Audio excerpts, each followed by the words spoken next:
Hello everyone and welcome back to Age Nagash, which is a channel dedicated to Age of Sigmar.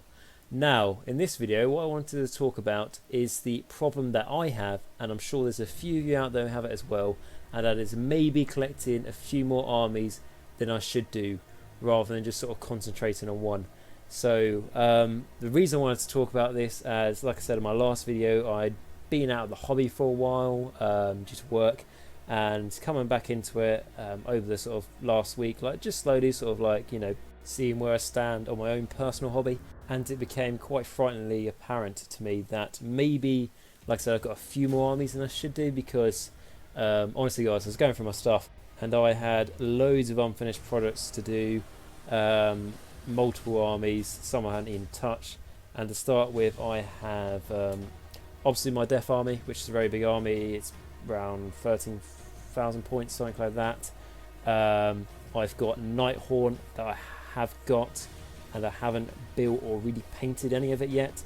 And that was a sort of project I wanted to do a while ago, and I want to go back to it. So that's one army I've got to work on, the Nighthorn. So I've got that. I've got a Seraphon, or the starts of a Seraphon army. Haven't really touched since I said I was going to get into them. Probably about, what was it? About 8 months ago now, something like that, 7 months ago, around that sort of time. I said I was going to get into them. I bought the Stark Xbox, bought a couple of other things, and then sadly sort of left them. And then another one is the Gutbuster army I started. So I bought a collection online. Well, I traded a collection for a Gutbuster army that is, I think, about 2,500 points to 3,000 points maybe of Gutbusters, which is obviously a lot because they don't have the biggest, you know, unit variation. And I haven't even started on that, as it's literally still in the same box as when I bought it. Obviously I checked it all and stuff, but I was just sort of, as soon as I got them, I was a little bit, I don't know, I sort of already moved on and wanted to do something else, unsurprisingly, and sort of just left them there. And then another army I've got is on the table to do is the Stormcast army, that I believe I said I was going to do that on the channel as well, which, to be fair, I've painted up a few models for that, but I just, it's a love and hate relationship with the Stormcast for me, as I'm sure if you guys listen to my previous videos you know. I find them just a little bit too perfect in the game for me personally. It's just because they're an army that doesn't really tend to have a weakness, and I don't mean to say that they're like really overpowered or anything like that, or they can't lose. I don't mean that at all. But the thing what I like about when you choose an army is the reasons why you choose it. Obviously there's the lore, the looks, all those sorts of things, the colour schemes, but there's also you know, how does it play in the game? It's sort of play style, and that can really make an army particularly unique if they have a way of playing that no other army can do. And unfortunately for me, with the Stormcast, it might seem like a really good thing, but like I say, for me it's not.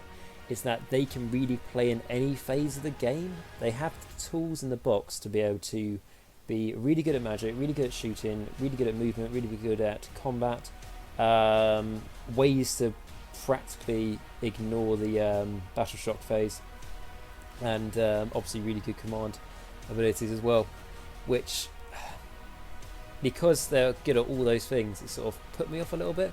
Now what I do like about Stormcast, I do like the new units. I do like their lore now. I didn't so much used to, but particularly in the new battle tome, and how it's really sort of going to the personal lives of, you know, what it's like to be a Stormcast, and it's not all, you know, pitch perfect. Yeah, that's the side I find interesting. But I think for me, gameplay wise, on the table, I think I'd enjoy a few games of them, but I think after a while I just get a bit fed up of them being, yeah, like I say, not overpowered, but just a bit too perfect in the sense that they can do everything. So yeah, I've got that army. What other armies do I have? I have a few bits and bobs and various things, like skirmish armies and all those sorts of things, like war bands. And then also I got a few more stuff for my Flesh Eater Court army, because obviously that wasn't big enough, and I think it's part of my Death Army, so I think Flesh Eater Courts is probably about 6,000 worth, something like that, 7,000 I've got. So I just thought I'd buy some more stuff, because you can never have enough ghouls, crypt horrors, crypt flares zombie dragons, terrorgeists, vargulfs, the rest of the courtiers, and abhorrent ghoul kings. You can't have enough of them, that's just a fact. So in total, if I just count how many armies I've got, so I've got, if I separate the death sort of one, so I've got basically Legions of Nagash, Flesh-Eater Courts, Nighthaunt, and then moving on to other things, I've got Ogre Kingdoms, Stormcast, and then, like I say, various like war bands and stuff like that, which I sort of count that as like a project of itself. So I've got really about 6 different things going on, and to make myself feel better, I put all the death sort of into one category, because then that sort of limits 3 goes down to 1. It makes me feel a little bit like I haven't really got a spending problem, but realistically they are separate armies. So yeah, there's a problem. And then obviously, as I don't have enough armies, I thought I would buy another start collecting box, and this time I thought I would buy it for a completely new game system, just for, you know, shits and giggles really. And I bought a start collecting box for the Elder Craft Worlds. Now, yeah, it was pretty random, but I haven't really done 40k before, so like I say, completely new. And yeah, with the Elder, it was just a case of I've been looking at a lot of their lore lately, particularly seen some really good like YouTube videos on them, because I haven't really researched 40k before, so sort of enjoyed going through YouTube, looking at some really good channels and stuff, and providing some really good and like useful sort of lore videos, and like getting into the 40k universe. So that's really good. And then obviously I looked at the model range, and I really like the models, and particularly like the Wraith models and stuff, their constructs. I thought they were really nice, and as those you know, Wraith Guard and Wraith Lords and stuff, as they were in the start collecting box, I found it very hard to say no to buying them.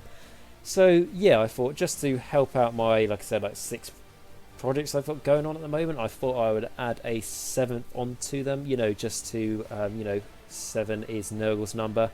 I don't collect Nurgle, but you know, maybe that's a lucky number for some reason. So yeah, I thought I'd get to the nice number of 7. So what I've just basically gone on about for the last 7 or so minutes is what I call, and I think other people call, the butterfly effect. So what this means is some very few selected people in our community, and also in, you know, the human race in general, but very precisely in our community of Warhammer, possess the ability to be able to start a project, get really enthusiastic about that project, spend money on it. So you're buying a new army, you're buying the models, you're buying the new rules for them, you know, be it a codex or a battle tome. You're also, you know, maybe needing to buy particular paints for that army, and do lots and lots of research into it, and so on. And then the really unique thing about a sort of ability, like I say, certain people possess, is them being able to ditch that army idea, put it to one side, start something new, completely have the opposite feeling about the army, where not so much like you're not really enthusiastic about it anymore, and it's not, you don't go as far as you hate the army, but you're sort of like, it's like 10,000 things you would rather do than, you know, put to use the, I don't know, the £100 you've spent. You know, you're just going to leave it on a box, you know, and try and forget about it. And a tip I have is actually, you put it in a bin bag, put it underneath your bed. It's practically as if it's not there. So yes, that is what I believe is called the butterfly effect. And I know, like, obviously loads of people have this, so I thought it would be interesting just to talk about my own you know, troubles with this problem, and how to sort of combat it. And I am talking about this like literally a day after I sort of made the problem worse by buying into another army. So what I wanted to talk about is, how do you deal with this problem? You know, if you look at it as a hunger, because it pretty much is, how do you sort of end the hunger of wanting to keep on starting new armies and abandoning old projects? So the tip I have is that you cannot, you know, defeat the hunger. You know, you can absolutely scratch that off unless you suddenly can't do Warhammer anymore, or you don't have access to your bank account or whatever like that. You cannot get rid of this problem, but there is a way to feed it. And the way I feed this problem, and probably not a healthy way of feeding it, but it's a system that I use, and it only goes wrong every so often, and it's a system that I'm going to be more stricter with going forward. Now, that system is, say I have, like I said, 7 projects. I'm probably going to give up on quite a few of them.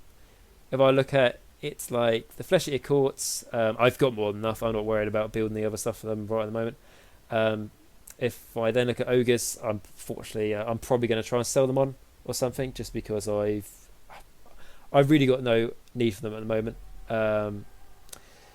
Yeah, so I'll leave those. And then if I look at things like the Death, the Legions of the Gash, yeah, I've got more than enough of that. Like I say, Legions of the Gash wise, I've probably got about, I don't know, probably about the same as Flesh Eater Courts, if not more. I think in total my Death Arm's about 15,000. So yeah, I've probably got about 7,000 or something of them. And then Stormcast, yeah, I've gone off them. They're quite interesting, but like I say, they're a bit too snowflakey for me. And then we move on to the Seraphon. I absolutely adore Seraphon. I love them, but unfortunately they're not on the top of my priorities at the moment, so I'm going to leave them as well. So after that, like I say, like the warbands and stuff I had for Skirmish. The thing with that, it's a case of, yes, I do, like them, but I don't really play Skirmish anymore, and it was just a sort of almost a fad I had, when it came out. It was like a nice idea to do, and then I haven't really touched on it since. And it might look like a waste, but I had some good fun with the warbands, and they didn't really cost that much. They took a bit of time doing some conversion work, but that was about it. So then, if I haven't forgotten about an army, which I might have done, I believe the 2 ones I have left are Nighthaunt and Elder Craftworlds. So these are the 2 armies I'm going to want to, and when I say want to, I'm going to try to want to, because I'm pretty sure I'll probably change my mind this time tomorrow. They are the 2 that I'm going to want to try and stick to. And like I said, where does it come into feeding this sort of hunger that we all have to want to start new armies continuously? And the way I'm going to do this is I'm going to be very much focus on sort of one army at a time, in the sense of I'm going to be doing when I say one army at a time, I'll be doing probably 2 armies at a time. Probably be doing the like the Craft Worlds and the Nighthaunt at the same time. And then as soon as I'm painting through like what I'm going to be working on over the next few weeks is a unit of 5 Wraithguard, which I am at the moment still very looking forward to paint. And what I'm going to do is, like I say, work on them for the next few weeks, and then when I get bored, or I feel like I sort of want to do something else now, instead of going, I'm going to look at all the other armies I want to do and like pick one and be really enthusiastic about it and change my mind within a few weeks, I'm actually just going to switch to the Nighthaunt. And so that will mean that if I'm building up 2 armies at a time, it's going to be a fairly long process, but I'm in no real rush for it. And both armies are literally, of course, worlds apart, one being in 40k and one being Age of Sigmar. And beyond obviously that huge obvious point, they are also very different aesthetically, and this is going to be building and painting wise, and obviously you've got things like lore and stuff in that as well, because whilst the Craft World have very sort of sleek, sort of elegant by design models, and beautiful to some certain degree, the Nighthaunt, as well as being beautiful of course, they are a lot more sort of obviously they're a lot more rusty, they're a lot more, they're dead, aren't they, so they're not going to be the brightest thing in the world, but they have a very, very different aesthetic feel to them. Obviously they have all their cloaks, they have all their sort of the darkness around them, and one of the armies, Nighthaunt, is obviously in the lore it's a very much on the good side, speaking up for the lost souls in the mortal realms, but some people might perceive them to be evil. Or, you know, that might be a bit too far of a stretch to call them evil, but, you know, maybe they do a few naughty things every now and again, you know, murder people, butcher people, genocide, all those sort of little issues that can very nice to be forgotten about. So some people might even see them as being the bad guys, and, you know, that's not me saying that, that's, you know, other people, so, you know, shine those pitchforks away from me, please. But on the other side, the Elder, I would say, are sort of the good guys of 40k, and I say that, and I mean, I know they sort of brought Slanesh into not just reality, but, you know, existence, and sort of really sort of fucked up the 40k universe because of that. But they did some good things. I don't know what they are, but their codex says they are good. Anyway, it says, you know, they are basically, you know, the policemen of the 40k universe. So I'm sure their keep calling it Battletome, I mean codex, is correct. So anyway, you see the point, and yes, like I say, and painting wise, they're obviously very different, and they have obviously the like Nighthaunt are very well detailed models, but in a very different way to how the Craft World are. So it'll be enjoy painting different things, and also if I feel like I want to play a different play style, after playing the Nighthaunt for a while, and this is obviously going to be a bit in the future, if I feel like I just want to play something a bit else, I can play something completely different else, because obviously in Nighthaunt, I mean, they have a little bit of shooting, but if you compare them to, I mean, unfairly, but to 40k, you know, Elder Craft Worlds, it's a completely different playstyle. Yes, it's a different game, but they're fairly similar. So it will be a nice change there without going overboard and starting a new army. And the other thing, what can happen with wanting to start a new army is sometimes, and it's only sometimes, but you complete an army and you think, oh, I could really stick to this army and, you know, have more games in it and really enjoy it, because it's complete, it's all done, it's all 2,000 points or whatever, all built and painted. But I find very soon I'll get bored and I want to start something new. I want to start building more models, painting more models, that sort of thing. And because I'll be building the, you know, Craftwell army up and the Nighthaunt army up at the same time, if I get, you know, halfway through the Nighthaunt stuff and I think, oh, I really want to start building something else, I'll just go to the Craftwell stuff. And that is going to be my solution to try and deal with this hunger. So like I say, you can't defeat it, you can only feed it. You know, it's a little bit, I suppose, like Slanesh, but yeah, that's the only solution I have. So yeah, I just wanted to make a video saying like how I sort of deal with trying to combat the needs to start new armies. And I say needs, I mean they're mainly wants, aren't they? But sometimes it really does feel like it's essential, and your life does depend on it. So yes, and then going back to sort of how I started the video was saying, you know, do you have sort of too many armies for, you know, Age of Sigmar in general, really, and 40k, I suppose. And the sort of answer to that question also, should I start a new army, is the sensible answer, have you still got models to make? Have you still got stuff you can build and paint that you've already bought and it's going to go to waste otherwise? Then the answer to that question of if you should start a new army is obviously going to be a no, but that's the sensible answer. The second answer is obviously we're all human and we all want the things that we don't have. So I would say go for it. I mean, obviously, like in moderation. What I would say is if you're going to start a new army, unless you get a really, really good deal on a big army, you think I've wanted to do this army for ages, like this is more than just a, you know, a one-off thing. I generally really want to do this army, and you can get a really good deal for, you know, a big army of it. I would say, you know, go for that, sure. But if you know, just want to buy something new off the shelf, don't go crazy. Don't buy loads of stuff. Just buy, like in Games Workshop anyway, just buy like a start collecting box, because there's nothing worse than buying, I don't know, like 2 start collecting box and this and that, and like save up loads of money, all that, getting home, opening most of it up and all that, and then like a week down the line, like, I don't really want to do these guys anymore. And that's a really bad thing, because obviously you spent a lot of money on that army. You can't return it unless obviously it's still sealed. And then yeah, whereas if you get a start collecting box though, even if you go off the army, which I really hope you don't, and I really hope obviously you enjoy it, but even if you do go off the army, you haven't lost that much money.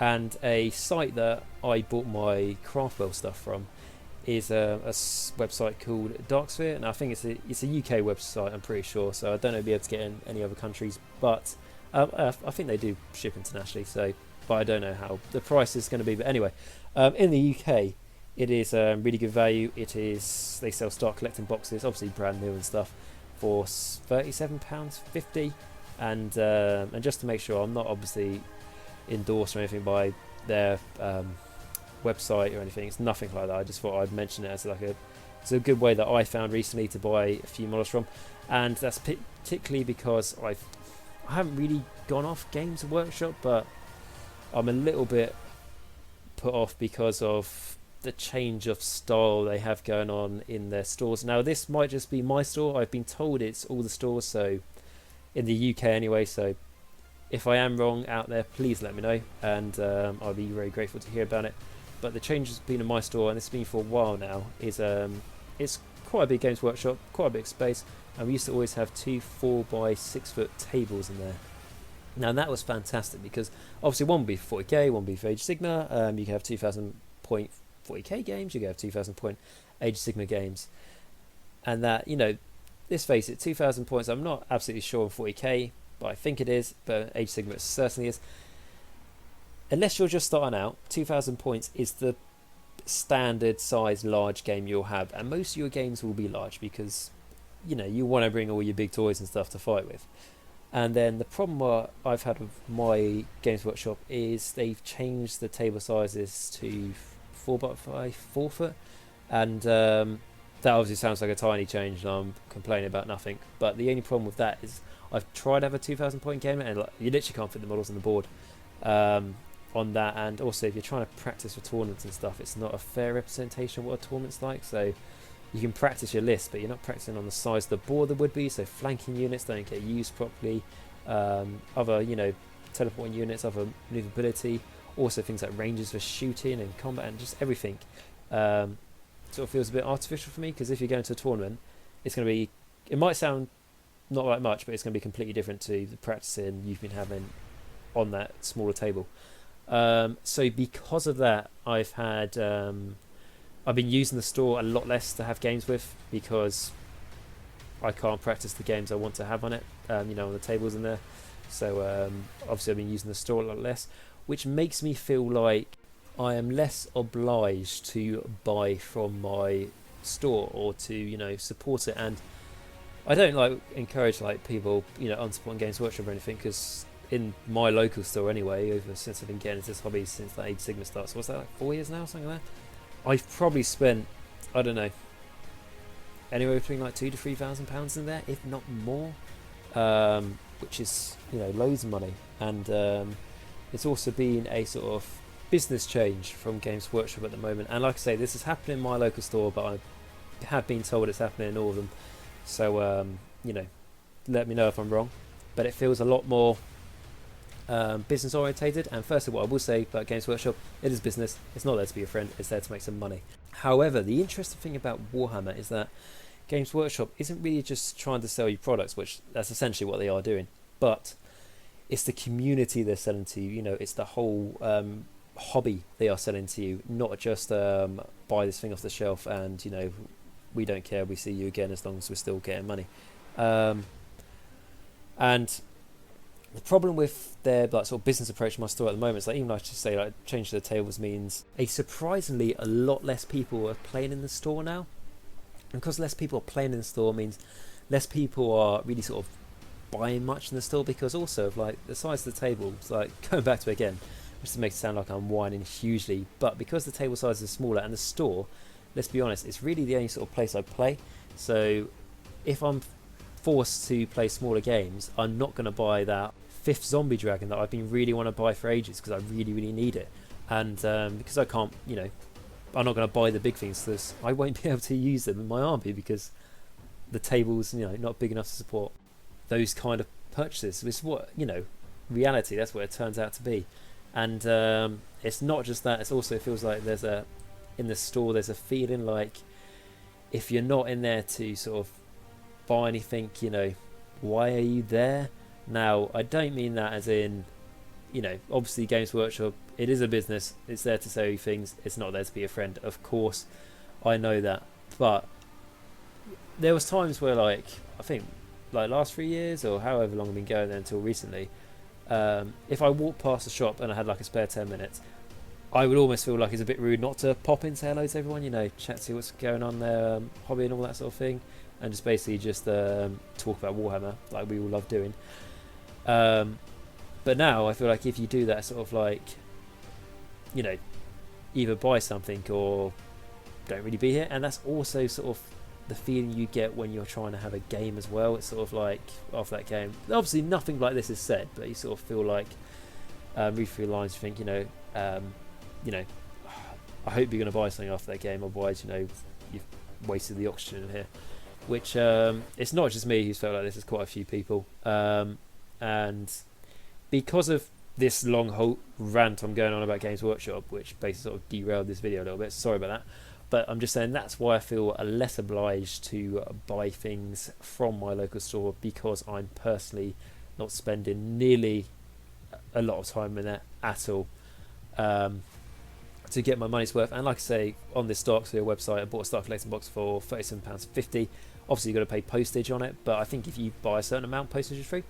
So £37.50 opposed to, you know, £50 in Games Workshop. And then that means if you want to start a new army and you buy something for, like I say, that price, just under £40, and then you go, oh, you know, I've sort of really gone off this, and, you know, I don't have room for it. You know, I want to go back to what I was doing. Don't have room for this stuff. Need to get rid of it. And if you sell it, and if you only spend, like I say, £37.50, you haven't really got that much to lose. I mean, I don't know, you still start collecting boxes, it's all built and all that sort of thing. Even if you did it at the lowest price, I don't know, be 30, 35 maybe pounds. You haven't really lost any money at all, really, have you? And you've sort of, like I say, when you start new products and you abandon them, before you abandon them, of course, you still have a sense of enjoyment, you know, a new adventure, starting something new. And that is why I am still enthusiastic about the Elder, the Craft Worlds as they're called now, is because it's something new. It's 40k. I haven't done 40k really at all, so it'll be very interesting to try it out. And I did actually have a small game of it today, where it was with the Star Collecting box, and I did really enjoy it. I played against Dark Angels, and the player I was playing against is a very good Age Sigma friend of mine, who we've been playing Age Sigma for ages against you know, each other. And I said I was getting into 40k with the Dark Collecting box. You fancy the game? Because he, like I said, he's got some old Dark Angel stuff, and he said it would come along. So this was no way near a competitive game. We both, well, I bought the Star Collector box, which I think is out of the Star Collector box. I think it's one of the nastier ones, maybe, because it's all quite elite. And we just played a kill team game, well, not a kill team game or something else. I mean a deathmatch game. So kill the enemy army. And like I said, my Star Collector box, in that sort of sense of things, if it's just there to destroy the enemy army, it's probably one of the better ones.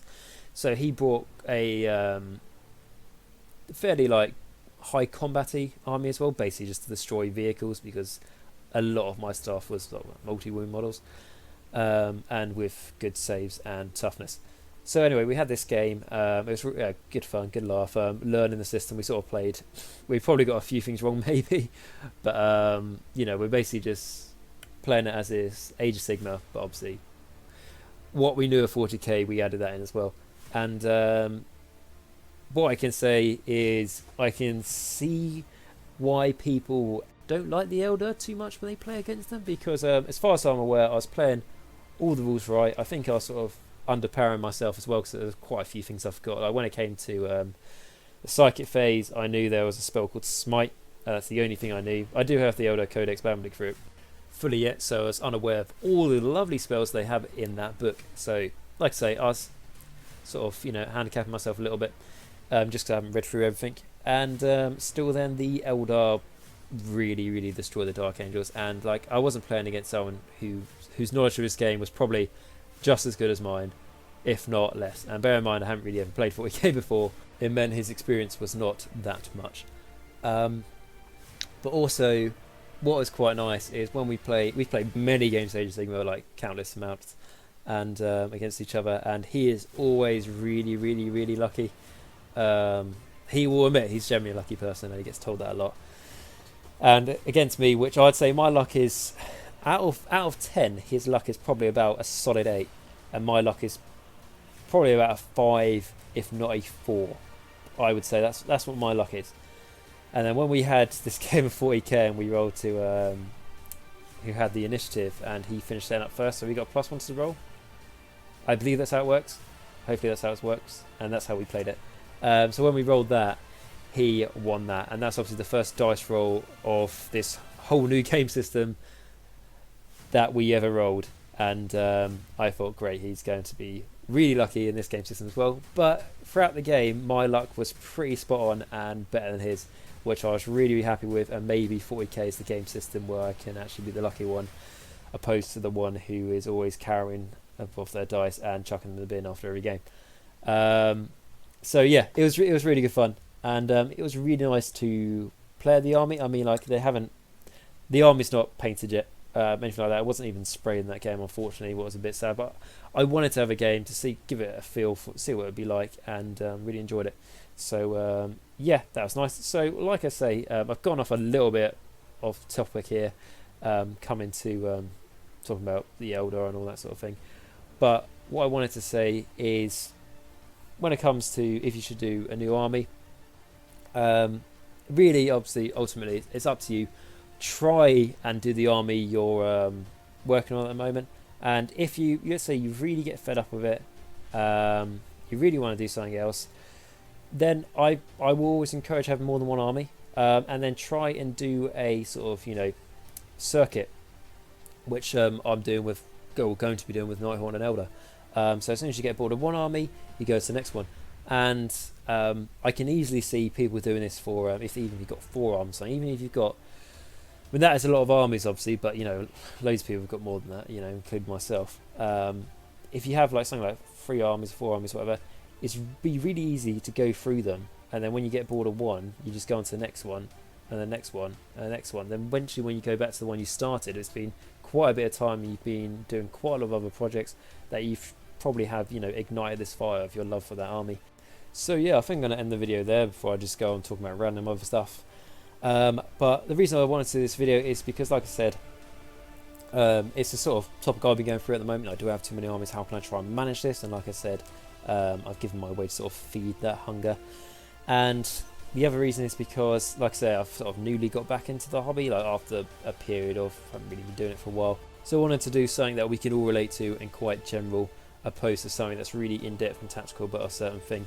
Because like I said, guys, my last video, I'd really appreciate if you guys let me know anything you're sort of like interested in, like content wise, what you'd like me to do. Because like I've just mentioned, I've been out of the hobby for a while. There's probably quite a few things that I have missed, and that's why I haven't done videos on them, because simply I'm unaware that they happened. The community articles or so on. So if there's anything like that and you guys got burning questions, please let me know in the comments, and I'll be sure to get on that when I can.